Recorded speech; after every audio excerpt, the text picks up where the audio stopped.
Good morning, gardeners. I hope everybody's having a fantastic day. It is a beautiful day here in Zone 8A in North Carolina. It's about 83 degrees right now, and it's going to get a little bit warmer. But we got a lot of things going on in the garden, a lot of things changing, and in my efforts to keep you up to date real-ish time with the change of the garden from spring to summer, I wanted to walk around and just give you a little update of things that are changing and how things are doing so far. So our first project going on here is we're getting this area ready for planting. It was super weedy, so we got the ladies out here doing the work. So say hi. She might be a little bit hot, but they're out here weeding, and looks like somebody dropped an egg for us, so we'll have to get that out. Give me my egg. I tell you what, there's nothing better than a fresh egg. Still warm right out of the chicken. So I'm actually gonna do something kind of weird. Don't judge me, but I'm gonna put it back in the real coop because we're trying to see how many chickens are actually laying right now. And so this will give us an accurate count. So every day when we come out, we'll get the eggs and we'll count and see who's laying and who's not. So our onion beds are really starting to come along. They've been taking a beating by the wind, but so far so good. Everything's starting to thicken up nicely, so we won't really complain. And then here, big news. So the potatoes are coming up and doing well, and we just hilled them the other day, or yesterday actually, so they should be on their way to growing, and we're probably gonna hill them, I'd say, one more time. We're gonna need to get a little bit more soil in here. We're a little bit short. So it's a good opportunity to top it off, but the potatoes they're coming along, man. I'm pretty happy with the amount of growth we're seeing on them. I mean, we're about to get roughly 2 inches of rain in the next couple days. So we're not even watering the potatoes right now. We're just gonna let them kind of dry out in between watering, so we don't want the potatoes to rot at all. They haven't started growing potatoes, but they are well on their way, which is good. So we'll take that. If we come over here to the wild garden, something else that's a big change is we planted another bed. We came in here, and if you remember, we had some daikon radishes in the front row, and then we had a couple rutabagas left, and we just went ahead and pulled all that out. I started pulling the daikon radishes, and they were, they were getting long, so we actually just mulched them in place into the bed. And in the front row here, we have all lipstick peppers, and in the back row is the last planting of Roma tomatoes for now. So this bed should produce pretty good. I was a little worried this year about this corner in particular because it does get less sun, and I've actually, believe it or not, I've had problems with things growing like right here in this area. So we're gonna just monitor that and see what happens. Hopefully as the tomatoes get bigger and they grow up, that'll kind of be eliminated somewhat. But we went in and we came in and we actually had to till it because it was compacted again. And you can see, I think what's happening is the roots from stuff underneath are kind of coming through and helping compact it. So I actually did a pretty good tilling on it, and it's nice and fluffy again. So we're just gonna keep working it as much as possible. I added more of the alfalfa sprouts to it, or the alfalfa pellets to it, just to keep feeding it slowly. So we'll see how that works. And in this bed here, we actually harvested a couple more broccoli, but we're just working our way through it consistently, trying to get it empty. We've got about roughly, I'd say, another month before the corn goes in here. Now, I don't know about y'all, but I am personally excited to put the corn in. We're hoping, well, actually, I know that in the next 2 weeks, if this broccoli isn't ready to harvest, then it's just gonna be nothing but bolted broccoli. So we're just gonna keep working on that. And then what we'll probably end up doing is, instead of harvesting the other bed of lettuce, the next harvest, we're gonna come through and actually harvest pretty much all of this lettuce.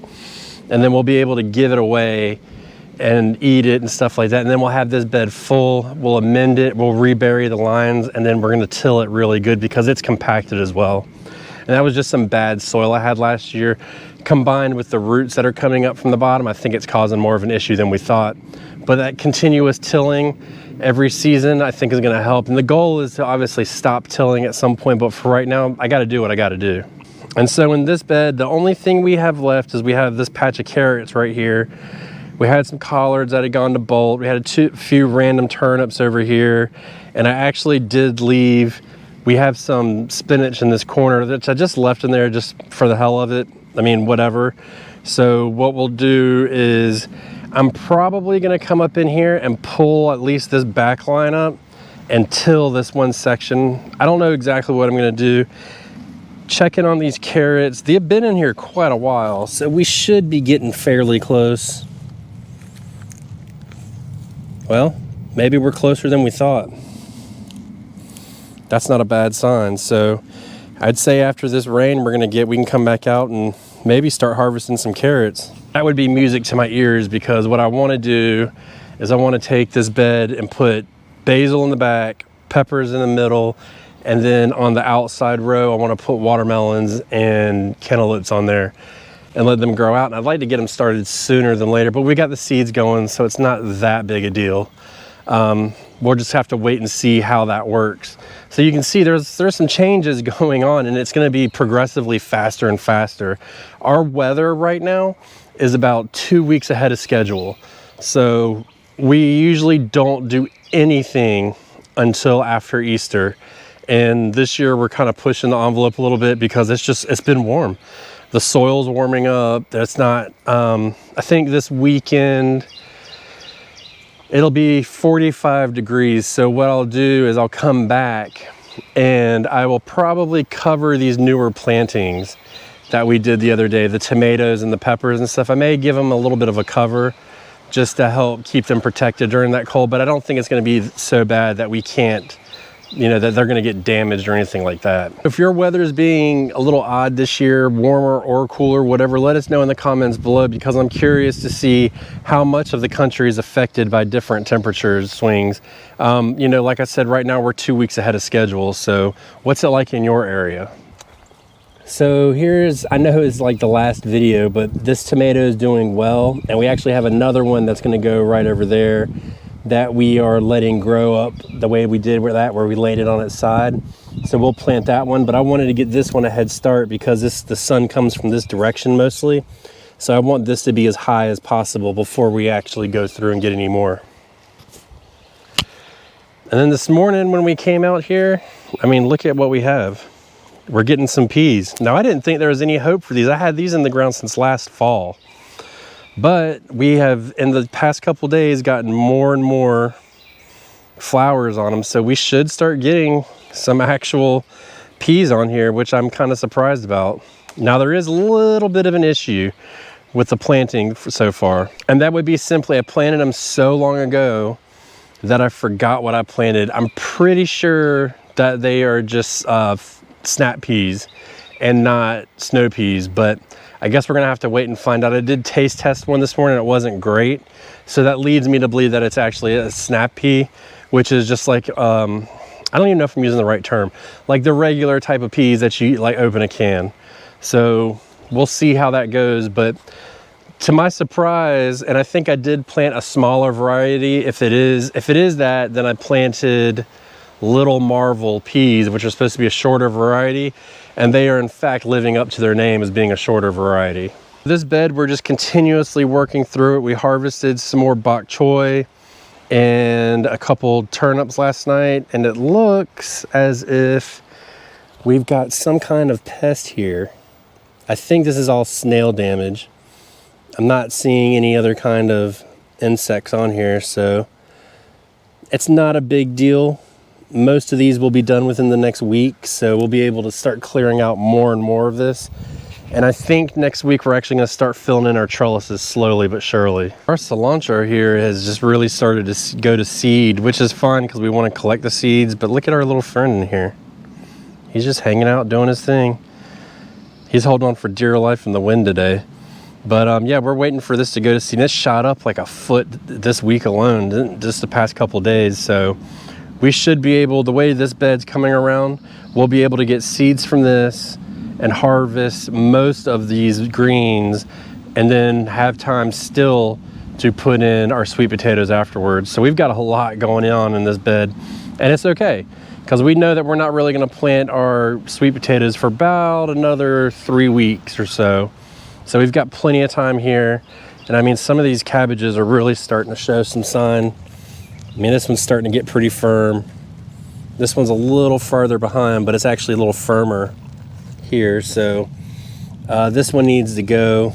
So I'll be pulling that up today. And then if you just go down the line, they're starting to head up, so that's good. And the Napa cabbage, which is another test we're doing this year, it looks like it's starting to do its thing.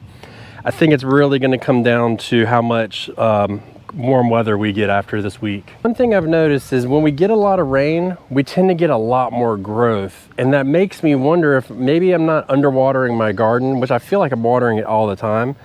But it really seems like whenever we get rain, the growth just explodes inside of the garden. So I'm curious to see, like, especially after this weekend of rain that we're gonna get, how much bigger the garden's gonna be. And I'll try and maybe I'll make a short or something like that afterward, just to kind of keep you guys updated. But I feel like we do a lot of watering, but at the same time, maybe we don't, I don't know. Maybe the rain from above is just that acidity that's in it is just right for the plants. I don't know, but I know I've come out here before after a couple days of rain and just been shocked by how much growth there's been. So we'll have to look and see. Now we are gonna be doing some clearing out of flower beds and stuff like that. And the chickens are actually we're gonna move that temporary coop around to back in the other part of that area that they're in. And then right over here, you can see this green patch. We'll walk over and you can see this. And now this is one spot that I really wanted to work on and it's gotten out of control. So I knocked it back with the weeds, and we're actually just gonna put the coop down here and give them about a week just to kind of eat this area down a little bit. And hopefully that'll kind of get us in a good spot to where we can actually start to have, you know, a place that we can actually work and really amend and make it into a better place. But the chickens are super effective for getting rid of weeds. So we're gonna let them do the work for us because I'm not trying to pull weeds.